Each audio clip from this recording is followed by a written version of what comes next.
दोस्तों एक बार फिर से मैं आपके लिए नोटसेट 9 application form fill up 2025 apply process की अपडेट लेके आ चुके हैं। किस तरह से आप एम्स नोटसेट के 3500 खाली पदों के लिए अपने फॉर्म अप्लाई कर सकते हो, स्टेप बाय स्टेप कंप्लीट जानकारी आपको इस वीडियो में दी जाएगी।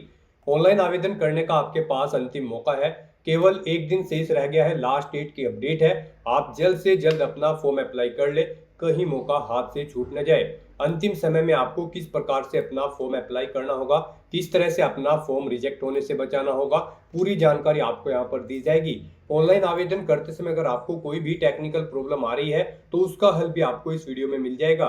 ऑनलाइन आवेदन करते समय आपको कोई भी ऐसी गलती या फिर मिस्टेक नहीं करनी होगी जिसको करने से आपके एप्लीकेशन फॉर्म रिजेक्ट हो सकते हैं।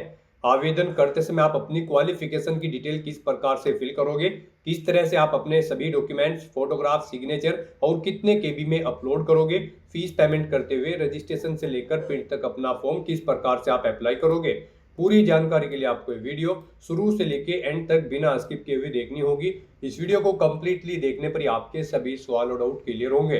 तो चलिए दोस्तों, बिना कोई वक्त गंवाए शुरू करते हैं एम्स नोटसेट 9 एप्लीकेशन फॉर्म फिलअप की पूरी जानकारी।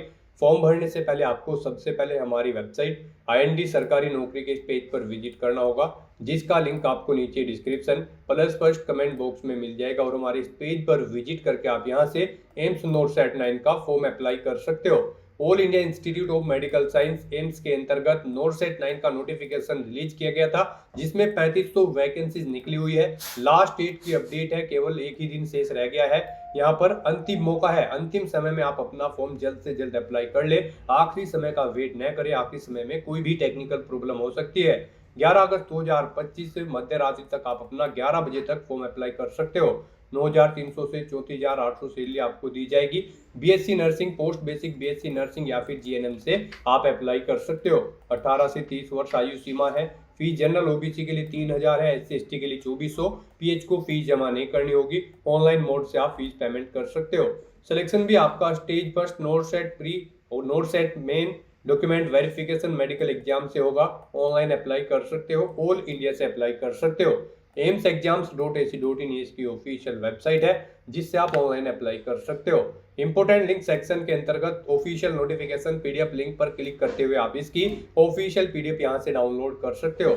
यहां पर आने के बाद में आपको एडवर्टाइजमेंट की स्टेप पर क्लिक करना होगा। स्टेप पर आप जैसे ही क्लिक करोगे तो आपके सामने इसकी PDF ओपन हो जाएगी, जिसमें आपको सबसे पहले एलिजिबिलिटी क्राइटेरिया की कंप्लीट डिटेल मिल जाएगी, एज लिमिट की जानकारी, एप्लीकेशन फीस किस कैटेगरी को कितनी और कैसे जमा करनी होगी, आवेदन करने की डेट आपको यहाँ पर इसमें दे दी गई है, एग्जाम डेट आपको दी गई है, कुछ जनरल कंडीशंस आपको दी गई है, इनको आप रीड आउट कर ले। एज रिलैक्सेशन की इंफॉर्मेशन आपको इस PDF में मिल जाएगी। एग्जामिनेशन पैटर्न और सिलेबस भी आपको डिटेल में सब्जेक्ट वाइज इसमें प्रोवाइड करा दिया गया है, आप पूरा सिलेबस भी रीड आउट कर सकते हो, वैकेंसीज इंफॉर्मेशन चेकआउट कर सकते हो। अप्लाई करते समय आपको डॉक्यूमेंट, फोटोग्राफ, सिग्नेचर कैसे कितने केबी में अपलोड करने होंगे, सभी गाइडलाइंस आपको यहाँ पर दे दी गई है। ऑनलाइन आवेदन करने से पहले आपको ये ऑफिशियल नोटिफिकेशन की PDF पूरा पढ़ना अनिवार्य है। इसको पूरा पढ़ने से आपके सभी सवाल और डाउट क्लियर होंगे। ये PDF रीड आउट करने के बाद में आपको अप्लाई ऑनलाइन लिंक पर क्लिक करना होगा, तो आपके सामने ऑनलाइन आवेदन करने का ये ऑफिशियल पोर्टल ओपन हो जाएगा। तो यहाँ पर आने के बाद अगर आपने पहले से रजिस्ट्रेशन कर रखा है तो आपको लॉगिन टू अप्लाई के इस ऑप्शन पर क्लिक करना है। उसके बाद आपके सामने लॉगिन का इंटरफेस ओपन हो जाएगा। यहाँ पर आपको अपनी ID या फिर मोबाइल नंबर एंटर करना है, अपना पासवर्ड आपको एंटर करना है और लॉगिन की स्टेप पर क्लिक करते हुए अपने डैशबोर्ड में लॉगिन करके आपको अपने फॉर्म अप्लाई कर लेने हैं। और अगर आप नोटसेट 9 के लिए फर्स्ट टाइम अप्लाई करने जा रहे हो तो सबसे पहले यहाँ पर आपको अपना रजिस्ट्रेशन करना होगा। उसके लिए आपको यहाँ पर क्रिएट न्यू अकाउंट के इस ऑप्शन पर क्लिक करना है। आपके सामने रजिस्ट्रेशन का फॉर्म ओपन हो जाएगा। यहाँ पर आपको अपनी बेसिक डिटेल्स प्रोवाइड करते हुए अपना रजिस्ट्रेशन कंप्लीट कर लेना है। यहाँ पर आपको अपना फुल नेम एंटर करना है, उसे एक बार फिर से री एंटर करके कंफर्म कर लेना है। अपना मोबाइल नंबर आपको एंटर करना है, उसे भी आपको एक बार फिर से एंटर करके कंफर्म कर लेना है। ऐसे ही यहाँ पर आपको अपनी ईमेल ID एंटर करके उसे भी एक बार फिर से एंटर करके कंफर्म कर लेनी है। फिर यहाँ पर आपको अपना पासवर्ड एंटर करना है। पासवर्ड के लिए आपको गाइडलाइन दी गई है। पासवर्ड यहाँ पर आपका 8 से 10 कैरेक्टर के बीच में होना चाहिए और ये अल्फा न्यूमेरिक फॉर्मेट में होना चाहिए। मीन्स आपके पासवर्ड में कम से कम एक अपर केस कैरेक्टर, एक लोअर केस कैरेक्टर, एक इंटीजर नंबर और एक स्पेशल कैरेक्टर जैसे कि @ या फिर डॉलर होना चाहिए। इस तरह से यहाँ पर आपको अपना पासवर्ड एंटर करना है। वही पासवर्ड आपको कन्फर्म पासवर्ड फील्ड में एंटर करना है। उसके बाद गाइज यहाँ पर आपको अपना आधार नंबर एंटर करना है और फिर आपको यहाँ पर वेरीफाई आधार के ऑप्शन पर क्लिक करके अपना आधार नंबर यहाँ पर आपको वेरीफाई करना होगा। आपके रजिस्टर्ड मोबाइल नंबर पर एक OTP आएगा जिससे आपका आधार लिंक है। वो OTP आपको यहाँ पर एंटर करके अपना आधार वेरीफाई कर लेना है। और गाइज यहाँ पर अगर आप अपना आधार वेरीफाई नहीं करना चाहते हैं तो फिर यहाँ पर आपको I want to proceed without Aadhaar based authentication के चेकबॉक्स को ओके करना है और फिर आपको यहाँ पर क्रिएट अकाउंट के इस ऑप्शन पर क्लिक कर देना है। इस तरह से यहाँ पर आपका एम्स नोरसेट 9 के लिए रजिस्ट्रेशन सक्सेसफुली कंप्लीट हो जाएगा। फिर आपको इस इंटरफेस पर डायरेक्ट कर दिया जाएगा। अब यहाँ पर गाइज आपको दोबारा से लॉगिन टू अप्लाई के इस ऑप्शन पर क्लिक करना है। उसके बाद आपके सामने लॉगिन का इंटरफेस ओपन हो जाएगा। अब यहाँ पर आकर आपको अपनी आईडी या फिर मोबाइल नंबर एंटर करना है। अपना पासवर्ड आपको एंटर करना है जो पासवर्ड आपने क्रिएट किया था और फिर आपको यहाँ पर लॉगिन की स्टेप पर क्लिक करते हुए अपने डैशबोर्ड में लॉगिन कर लेना है। लॉगिन करने के बाद आपके सामने कुछ इस तरह से इंटरफेस शो होगा। गाइज यहाँ पर आने के बाद अगर आप अपनी प्रोफाइल में चेंज करना चाहते हैं तो आप प्रोफाइल के इस ऑप्शन पर क्लिक करें और प्रोफाइल में यहाँ पर आप अपनी प्रोफाइल सेट कर लें। सिक्योरिटी में आप अपना पासवर्ड चेंज करना चाहते हैं तो पासवर्ड आप चेंज कर सकते हैं। और अगर आपने रजिस्ट्रेशन करते हुए अपना आधार वेरीफाई नहीं किया था तो यहाँ से भी आप अपना आधार वेरीफाई कर सकते हैं। यहाँ पर आप अपना आधार नंबर एंटर करें, इस चेकबॉक्स को ओके करें, वेरीफाई आधार के ऑप्शन पर क्लिक करें। आपके रजिस्टर्ड मोबाइल नंबर पर जिससे आपका आधार लिंक है एक OTP आएगा। वो OTP आप यहाँ पर एंटर करते हुए अपना आधार वेरीफाई कर ले। इस तरह से यहाँ पर आपकी प्रोफाइल सेट हो जाएगी। उसके बाद गाइड यहाँ पर आपको ऑल एप्लीकेशन के इस ऑप्शन पर क्लिक करना है और फिर यहाँ पर अब आपको अपना फॉर्म अप्लाई करने के लिए ऐड न्यू एप्लीकेशन के इस ऑप्शन पर क्लिक करना है। उसके बाद आपके सामने यहाँ पर आपका एप्लीकेशन फॉर्म स्टार्ट हो जाएगा। यहाँ पर आपका एम्स नोरसेट 9 का फॉर्म स्टार्ट हो चुका है। अब यहाँ पर आपको सबसे पहले अपनी बेसिक डिटेल्स प्रोवाइड करनी है। गाइड यहाँ पर आपको 6 स्टेप्स को कंप्लीट करना है। आपको सबसे पहले अपनी बेसिक डिटेल देनी है, फिर क्वालिफिकेशन की, उसके बाद एक्सपीरियंस है तो उसकी डिटेल देनी है, एग्जाम सिटी आपको सिलेक्ट करनी है, अपने डॉक्यूमेंट्स आपको अपलोड करने हैं और फीस पेमेंट करते हुए आपको अपना फॉर्म सबमिट कर देना है। इन स्टेप्स को कंप्लीट करते हुए यहाँ पर आपको अपना फॉर्म कंप्लीट करना है। तो यहाँ पर सबसे पहले आपको अपनी बेसिक डिटेल देनी है। यहाँ पर नोरसेट 9 में सबसे पहले आपको अपने फादर का नाम एंटर करना है। उसके बाद यहाँ पर आपको अपनी मदर का नाम एंटर करना है। फिर यहाँ पर आपको अपना जेंडर सेलेक्ट करना है, आप मेल हो, फीमेल हो या फिर थर्ड जेंडर, आप अपने अकॉर्डिंग ऑप्शन सेलेक्ट करें। फिर यहाँ पर आपसे पूछा गया है कि क्या आप PWBD कैंडिडेट हैं, अगर हैं तो आप येस करेंगे और फिर यहाँ पर आई एग्री के चेकबॉक्स को ओके करेंगे, कंफर्म करेंगे। और फिर यहाँ पर आपसे पूछा गया है कि क्या आपको एग्जाम के दौरान एक्स्ट्रा टाइम पीरियड या फिर स्क्राइबर की जरूरत पड़ेगी, अगर पड़ेगी तो इनमें से आप ऑप्शन सेलेक्ट करें, नहीं तो आप नाइदर स्क्राइब नोर कॉम्पेटेंसी टाइम रिक्वायर्ड के ऑप्शन को सिलेक्ट करें। और फिर यहाँ पर आपको अपनी PWBD की परसेंटेज सेलेक्ट करनी है और फिर यहाँ पर आपको अपनी PWBD कैटेगरी सेलेक्ट कर लेनी है और उसके बाद यहाँ पर आपको अपनी PWBD सब कैटेगरी सेलेक्ट करनी है। फिर यहाँ पर आपको अपनी PWBD की सब कैटेगरी की आइडेंटिफिकेशन सेलेक्ट कर लेनी है और फिर यहाँ पर आपको इस चेकबॉक्स को ओके करना है। और गाइस अगर यहाँ पर आप PWBD कैंडिडेट नहीं हो तो सिंपली यहाँ पर आपको नो ऑप्शन सेलेक्ट करना है, आगे की डिटेल फिर आपको नहीं देनी होगी। उसके बाद यहाँ पर आपको अपनी कैटेगरी सेलेक्ट करनी है, आप unreserved, OBC, SC, ST, EWS किस कैटेगरी से बिलोंग करते हैं आप अपने अकॉर्डिंग ऑप्शन सेलेक्ट करें। उसके बाद यहाँ पर आप अपनी नेशनलिटी सेलेक्ट करें, स्टेट डोमिसाइल यहाँ पर आप सेलेक्ट करें यानी कि अपना स्टेट जिसका डोमिसाइल आपके पास है। आईडी प्रूफ अपना कोई यहाँ पर आप सेलेक्ट करें, voter ID, pan card, driving licence, Aadhaar, passport, आप अपने अकॉर्डिंग ऑप्शन सेलेक्ट करें और फिर यहाँ पर आप उसका नंबर एंटर करें। फिर आपसे पूछा गया कि क्या आप एक सर्विस मैन हो या फिर कमीशन ऑफिसर हो, अगर हो तो आप यस करेंगे और फिर उसकी डिटेल देंगे, जैसे कि सर्विस प्रोवाइडर नेम यानी कि नेम ऑफ आर्म फोर्स का नाम यहाँ पर आपको देना होगा, कब से आपने सर्विस स्टार्ट की थी वो डेट सेलेक्ट करें, कब एंड की है वो डेट सेलेक्ट करें। इनके अकॉर्डिंग आपकी सर्विस के डेज कैलकुलेट करके यहाँ पर आपको शो कर दिए जाएंगे। और अगर आप एक सर्विसमैन या फिर कमीशन ऑफिसर नहीं हो तो सिंपली आप नो ऑप्शन सेलेक्ट करेंगे। फिर यहाँ पर आपसे पूछा गया कि क्या आप करंट में इसी के एम्प्लॉय हैं, अगर है तो आप यस करें और फिर यहाँ पर आप type of job status select करें रेगुलर। उसके बाद प्रेजेंट पोजीशन यहाँ पर आपको एंटर करनी होगी, अपॉइंटमेंट डेट यहाँ पर आपको सेलेक्ट करनी होगी और फिर यहाँ पर गाइड आपको इनके अकॉर्डिंग आपकी सर्विस की लेंथ डेज में कैलकुलेट करके शो कर दी जाएगी। और अगर आप इसी के एम्प्लॉय नहीं हैं तो यहाँ पर आप सिंपली नो ऑप्शन सेलेक्ट करेंगे। फिर आपसे पूछा गया कि क्या आप रेगुलर गवर्नमेंट सर्वेंट है, अगर हैं तो आप यस करें। फिर आप अपनी इंस्टीट्यूट या ऑर्गेनाइजेशन का नाम दें जिसमें आप कार्यरत हैं, ऑर्गेनाइजेशन का टाइप सेलेक्ट करें, जॉब का स्टेटस सेलेक्ट करें, प्रेजेंट पोजीशन यहाँ पर आप अपनी एंटर करें, अपॉइंटमेंट डेट सेलेक्ट करें और फिर यहाँ पर आपकी इन डेट्स के अकॉर्डिंग सर्विस कैलकुलेट करके आपको डेज में शो कर दी जाएगी। और गाइस यहाँ पर अगर आप गवर्नमेंट एम्प्लॉय नहीं है रेगुलर तो आपको नो ऑप्शन सेलेक्ट करना है। उसके बाद यहाँ पर आपसे पूछा गया है कि क्या आप एम्स में कॉन्ट्रेक्चुअल एम्प्लॉय हैं, अगर हैं तो आप यस करेंगे और उसकी डिटेल देंगे जैसे कि टाइप ऑफ इंस्टीट्यूट यानी कि इंस्टीट्यूट का नाम आपको सिलेक्ट करना है जिसमें आप कार्यरत हैं कॉन्ट्रेक्चुअल बेस पर। और फिर यहाँ पर आपको कॉन्ट्रेक्चुअल डेट ऑफ अपॉइंटमेंट, कब आपकी अपॉइंटमेंट हुई थी वो डेट आपको सिलेक्ट करनी है, कब तक आपने वर्क किया है कॉन्ट्रैक्ट बेस पर यहाँ पर वो डेट आपको सिलेक्ट कर लेनी है। इनके अकॉर्डिंग आपकी सर्विस के डेज कैलकुलेट करके यहाँ पर आपको शो कर दिए जाएंगे। और अगर आप कॉन्ट्रेक्चुअल एम्प्लॉय नहीं है एम्स में तो आपको नो ऑप्शन सेलेक्ट करना है। फिर आपको अपना मैरिटल स्टेटस सेलेक्ट करना है, आप मैरिड हो या फिर अनमैरिड। उसके बाद यहाँ पर आपको अपनी डेट ऑफ बर्थ सेलेक्ट करनी है, कोई अल्टरनेट मोबाइल नंबर है तो वो यहाँ पर आप एंटर कर सकते हैं। फिर यहाँ पर आपको अपना परमानेंट एड्रेस एंटर करना है, यहाँ पर आप अपनी कंट्री सेलेक्ट करें, स्टेट सेलेक्ट करें, सिटी सेलेक्ट करें, अपना पिन कोड दें और अपना एड्रेस यहाँ पर मेंशन कर दें। फिर यहाँ पर गाइड आपको अपना पोस्टल एड्रेस एंटर करना है और अगर आपका पोस्टल एड्रेस आपके परमानेंट एड्रेस के अकॉर्डिंग सेम है तो आप इस चेकबॉक्स को ओके कर देंगे, ऑटोमेटिकली आपका पोस्टल एड्रेस आपके परमानेंट एड्रेस के अकॉर्डिंग फिल हो जाएगा। इस तरह से अपनी सभी डिटेल्स फिल करने के बाद फिर आपको सेव एंड नेक्स्ट के ऑप्शन पर क्लिक कर देना है। नेक्स्ट यहाँ पर आपको अपनी एजुकेशनल क्वालिफिकेशन की डिटेल प्रोवाइड करनी है। गाइड यहाँ पर इस रिक्रूटमेंट टेस्ट में पार्टिसिपेट करने के लिए आपके पास बीएससी ऑनर्स नर्सिंग की डिग्री होनी चाहिए या फिर बीएससी की डिग्री नर्सिंग के अंतर्गत, या फिर यहाँ पर आपके पास बीएससी पोस्ट सर्टिफिकेट होना चाहिए या फिर पोस्ट बेसिक बीएससी नर्सिंग की डिग्री होनी चाहिए किसी वेल रिकॉग्नाइज्ड यूनिवर्सिटी या फिर इंस्टीट्यूट से।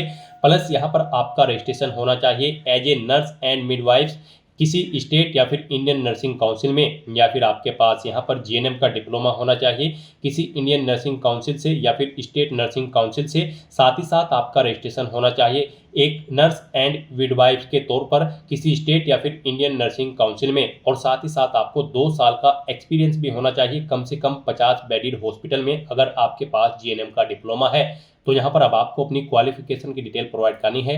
यहाँ पर आपको सबसे पहले ऑप्शन सेलेक्ट करना है, आपके पास बीएससी ऑनर्स नर्सिंग है या फिर बीएससी नर्सिंग की डिग्री या फिर बीएससी पोस्ट सर्टिफिकेट है या फिर आपके पास डिप्लोमा है जीएनएम का। आप अपने अकॉर्डिंग यहाँ पर ऑप्शन सेलेक्ट करें और उसकी डिटेल प्रोवाइड कराएं। मान लीजिए अगर आपके पास बीएससी नर्सिंग की डिग्री है तो फिर यहाँ पर आपको इंस्टीट्यूट का नाम देना है जिससे आपने अपनी बीएससी नर्सिंग कंप्लीट की है, फिर आपको यूनिवर्सिटी का नाम देना है, पासिंग डेट यहाँ पर आपको सिलेक्ट करनी है और उसके बाद गाइड यहाँ पर आपको अपने रजिस्ट्रेशन की डिटेल देनी होगी। यहाँ पर आपको बताना है कि क्या यहाँ पर आप रजिस्टर्ड है नर्स एंड मिडवाइफ के तौर पर, तो यहाँ पर आप ऑप्शन सेलेक्ट करें नर्स एंड मिडवाइफ। उसके बाद आपको अपना रजिस्ट्रेशन नंबर यहाँ पर देना है, फिर यहाँ पर आपको अपना ये रजिस्ट्रेशन नंबर नर्स का देना होगा, फिर मिडवाइफ का रजिस्ट्रेशन नंबर यहाँ पर आपको देना है। उसके बाद यहाँ पर आपको अपना नर्सिंग काउंसिल का नाम सेलेक्ट करना है जिस स्टेट से आपने अपनी नर्सिंग काउंसिल में रजिस्ट्रेशन कराया है, फिर यहाँ पर आपको रजिस्ट्रेशन की डेट सेलेक्ट कर लेनी है और उसके बाद इस तरह से अपनी सभी डिटेल्स प्रोवाइड करने के बाद फिर आपको गाइड यहाँ पर सेव एंड नेक्स्ट के ऑप्शन पर क्लिक कर देना है। नेक्स्ट आपको अपने एक्सपीरियंस की डिटेल प्रोवाइड करनी है। यहाँ पर आपसे पूछा गया कि क्या आपको एक्सपीरियंस है, अगर है तो आप यस करेंगे और फिर अपने एक्सपीरियंस की डिटेल देंगे। जैसे कि सबसे पहले आपको ऑर्गेनाइजेशन का नाम सेलेक्ट करना है जिसमें आपको ऑर्गेनाइजेशन है, यहाँ पर ये सिलेक्टेड ऑर्गेनाइजेशन है, इनमें आपको एक्सपीरियंस होना चाहिए या फिर आपको अदर के ऑप्शन पर क्लिक करना है और फिर यहाँ पर आपको हॉस्पिटल या इंस्टीट्यूट का नाम देना है और फिर अगर आपको इन्हीं में से किसी में एक्सपीरियंस है तो आप ऑप्शन सेलेक्ट करें। पोस्ट यहाँ पर आप एंटर करें जिस पोस्ट पर आप कार्यरत थे, यहाँ पर एम्प्लॉयमेंट टाइप आप अपना सेलेक्ट करें, आप रेगुलर बेस पे थे, कॉन्ट्रैक्ट बेस पे या फिर टेम्परेरी, आप अपने अकॉर्डिंग ऑप्शन सेलेक्ट करें। नंबर ऑफ बेड कितने थे हॉस्पिटल में वो यहाँ पर आप एंटर करें, कब से आपने स्टार्ट की थी जो वो डेट आप सेलेक्ट करें। यहाँ पर आप क्या करंट में वर्किंग कर रहे हैं, अगर कर रहे हैं तो फिर यहाँ पर आप एलिजिबल नहीं होंगे इस भर्ती में पार्टिसिपेट करने के लिए, तो यहाँ पर आपको नो ऑप्शन सेलेक्ट करना है। फिर यहाँ पर आपने कब जॉब छोड़ी है वो डेट आपको सिलेक्ट करनी है। इन डेट के अकॉर्डिंग यहाँ पर आपकी सर्विस की लेंथ कैलकुलेट करके आपको डेज में शो कर दी जाएगी। इस तरह से यहाँ पर आप अपने एक्सपीरियंस की डिटेल प्रोवाइड कर सकते हैं। और अगर आपको एक्सपीरियंस नहीं है तो बस सिंपली यहाँ पर आपको नो ऑप्शन सेलेक्ट करना है और फिर आपको यहाँ पर सेव एंड नेक्स्ट के इस ऑप्शन पर क्लिक कर देना है। नेक्स्ट यहाँ पर आपको अपनी एग्जाम सिटी सिलेक्ट करनी है स्टेज फर्स्ट के लिए। तो यहाँ पर आपको 4 चॉइसेस प्रोवाइड कराई गई है। आप अपनी चॉइस के अकॉर्डिंग यहाँ पर 3 एग्जाम सिटी सिलेक्ट करें। यहाँ पर आप जिस एग्जाम सिटी को फर्स्ट नंबर पर प्रेफरेंस देना चाहते हैं उसे यहाँ पर आप फर्स्ट नंबर पर सिलेक्ट करें। जिसे सेकंड या फिर थर्ड पर प्रेफरेंस देना चाहते हैं उसे यहाँ पर आप सेकंड और थर्ड पर 1 बाय 1 करके सिलेक्ट करें। उसके बाद फोर्थ नंबर पर आपको ऑप्शन मिलेगा एनीवेयर इन इंडिया। यहाँ पर आपको anywhere in India option select करना होगा। उसके बाद आपको स्टेज सेकंड के लिए अपनी एग्जाम सिटी सिलेक्ट करनी है। यहाँ पर भी आपको 4 चॉइसेस दी गई है। इनमें भी आपको सिर्फ 3 चॉइस सिलेक्ट करनी है। यहाँ पर आप 3 एग्जाम सिटी अपने अकॉर्डिंग ऑप्शन सेलेक्ट कर लें। यहाँ पर भी आप जिसे फर्स्ट नंबर पर प्रेफरेंस देना चाहते हैं उसे आप फर्स्ट नंबर पर सेलेक्ट करेंगे। जिसे सेकंड नंबर पर आप प्रेफरेंस देना चाहते हैं उसे यहाँ पर आप सेकंड और थर्ड पर आप सिलेक्ट कर सकते हैं। फोर्थ नंबर पर आपको anywhere in India option select करना होगा। इस तरह से अपनी स्टेज फर्स्ट और सेकंड की एग्जाम सिटी सिलेक्ट करने के बाद फिर आपको सेव एंड नेक्स्ट के इस ऑप्शन पर क्लिक कर देना है। नेक्स्ट यहाँ पर आपको अपने डॉक्यूमेंट्स अपलोड करने हैं। सबसे पहले यहाँ पर आपको अपना नो ऑब्जेक्शन सर्टिफिकेट अपलोड करना होगा। यहाँ पर आपका ये सर्टिफिकेट PDF फॉर्मेट में होना चाहिए। 2 MB से कम आपकी इस फाइल का साइज होना चाहिए। इसके लिए यहाँ पर आपको क्लिक हियर टू अपलोड के इस ऑप्शन पर क्लिक करना है। फाइल को सेलेक्ट कर लेना है और अपना ये डॉक्यूमेंट आपको अपलोड कर देना है। उसके बाद गाइस यहाँ पर आपको अपना कैटेगरी सर्टिफिकेट अपलोड करना है। ये भी आपका PDF फॉर्मेट में होना चाहिए। 2 MB से कम होना चाहिए। यहाँ पर भी आपको क्लिक हियर टू अपलोड के इस ऑप्शन पर क्लिक करना है। फाइल को सिलेक्ट कर लेना है और अपना कैटेगरी सर्टिफिकेट आपको अपलोड कर देना है अगर आप रिजर्व कैटेगरी के अंतर्गत आते हो। उसके बाद यहाँ पर आपको अपना फोटो अपलोड करना है। फोटो के लिए भी आपको गाइडलाइन दी गई है। यहाँ पर आपका जो फोटो होगा वो JPG, JPEG या फिर WEBP या फिर PNG फॉर्मेट में होना चाहिए और 2 MB से कम आपकी फाइल का साइज यहाँ पर होना चाहिए। यहाँ पर आपका फोटो 6 महीने से ज़्यादा पुराना नहीं होना चाहिए। उसके लिए यहाँ पर आपको इस चेकबॉक्स को ओके करना है। यहाँ पर आप चेकआउट कर सकते हो। आपके फोटो के लिए आपको इंस्ट्रक्शन दिए गए हैं। फोटो की डायमेंशन आपकी यहाँ पर 3.5 सेंटीमीटर इंटू 4.5 सेंटीमीटर विड्थ और हाइट होनी चाहिए। तो यहाँ पर आपको इस ऑप्शन पर क्लिक करना है। क्लिक हियर और drag file to this area to upload और अपना फोटो आपको यहाँ पर अपलोड कर देना है। उसके बाद गाइस यहाँ पर आपको अपने सिग्नेचर अपलोड करने हैं। सिग्नेचर के लिए भी यहाँ पर आपको गाइडलाइन दी गई है। सिग्नेचर भी यहाँ पर आपके JPG, JPEG, WEBP या फिर PNG फॉर्मेट में होनी चाहिए। 2 MB से कम आपके सिग्नेचर होने चाहिए और सिग्नेचर भी यहाँ पर आपके 6 महीने से ज़्यादा पुराने नहीं होने चाहिए। उसके लिए आपको चेकबॉक्स को ओके करना है। यहाँ पर आपको एक बॉक्स ड्रा करना है और उसमें आपको अपने सिग्नेचर करने होंगे। 6x3 यहाँ पर उनकी विड्थ और हाइट होनी चाहिए। यहाँ पर कैपिटल लेटर में आपको अपने सिग्नेचर नहीं करने हैं, स्मॉल लेटर में आपको अपने सिग्नेचर करने होंगे। तो उसके लिए भी गाइस यहाँ पर आपको क्लिक और drag file to this area to upload के इस ऑप्शन पर क्लिक करना है। फाइल को सिलेक्ट कर लेना है और अपने सिग्नेचर को आपको यहाँ पर अपलोड कर देना है। उसके बाद यहाँ पर आपको अपना लेफ्ट थंब इंप्रेशन अपलोड करना है। इसके लिए भी सेम गाइडलाइन है जो यहाँ पर फोटो सिग्नेचर के लिए है। ये भी आपका JPG, JPEG, WEBP या फिर PNG फॉर्मेट में होने चाहिए। यहाँ पर 2 MB से कम उनका साइज होना चाहिए और ये यहाँ पर 6 मंथ से ज़्यादा पुराने नहीं होने चाहिए। उसके लिए आपको चेकबॉक्स को ओके करना है। यहाँ पर आपको एक बॉक्स में 4.3 सेंटीमीटर यानी कि 4 उनकी विड्थ और 3 हाइट होनी चाहिए उस बॉक्स की और उसमें आपको व्हाइट पेपर पर अपने यहाँ पर लेफ्ट थंब इंप्रेशन अफिक्स करना है और उसे फिर यहाँ पर आपको अपलोड करना है। अपलोड करने के लिए आपको यहाँ पर क्लिक और drag file to this area to upload के इस ऑप्शन पर क्लिक करना है। फाइल को सिलेक्ट कर लेना है और अपना लेफ्ट थंब इंप्रेशन भी यहाँ पर आपको अपलोड कर देना है। इस तरह से अपने सभी डॉक्यूमेंट्स अपलोड करने के बाद फिर गाइस आपको यहाँ पर सेव एंड नेक्स्ट के इस ऑप्शन पर क्लिक कर देना है। नेक्स्ट यहाँ पर आपको अपना फीस पेमेंट करना है। यहाँ पर गाइस आपको अपनी कैटेगरी के अकॉर्डिंग एप्लीकेशन फीस का अमाउंट पे करना है। जनरल OBC कैंडिडेट के लिए 3000 फीस है, SC ST कैंडिडेट के लिए 2400 और PH कैंडिडेट के लिए कोई फीस नहीं है। यहाँ पर अगर आप PH कैंडिडेट हैं तो फिर आपको अपना फीस पेमेंट नहीं करना है। तो सेव एंड रिव्यू के ऑप्शन पर क्लिक करके अपना फॉर्म सबमिट कर देना है। और यहाँ पर अगर आप जनरल OBC या फिर SC ST कैंडिडेट हो तो आपको अपनी कैटेगरी के अकॉर्डिंग एप्लीकेशन फीस का अमाउंट पे करना है। उसके लिए यहाँ पर आपको ऑनलाइन पेमेंट SBI के इस ऑप्शन पर क्लिक करना है। और फिर यहाँ पर आपको कंटिन्यू टू प्रोसीड के इस ऑप्शन पर क्लिक कर देना है। फिर आपके सामने यहाँ पर कुछ इस तरह से इंटरफेस ओपन होगा। यहाँ पर आप नेट बैंकिंग या फिर कार्ड के थ्रू अपना फीस पेमेंट कर सकते हो। आप अपने अकॉर्डिंग कोई भी ऑप्शन सेलेक्ट करें। मान लीजिए आप other bank debit card option select करते हैं। उसके बाद आपके सामने कुछ इस तरह से इंटरफेस शो होगा। यहाँ पर आपको कन्फर्म के इस ऑप्शन पर क्लिक करना है।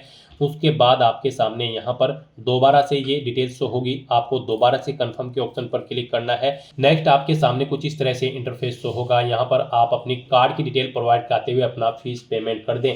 यहाँ पर आपको अपना नाम एंटर करना है जो आपके कार्ड पर मेंशन है। कार्ड का नंबर आपको देना है, उसकी एक्सपायरी डेट आपको देनी है। 3 डिजिट का CVV नंबर आपको अपना एंटर करना होगा जो कार्ड के पीछे होता है। और फिर गाइस आपको यहाँ पर पे के इस ऑप्शन पर क्लिक करते हुए अपना फीस पेमेंट कर देना है। सक्सेसफुली फीस पेमेंट करने के बाद आपको यहाँ पर इस इंटरफेस पर डायरेक्ट कर दिया जाएगा। अब गाइस यहाँ पर आपको सेव एंड रिव्यू के इस ऑप्शन पर क्लिक करना है।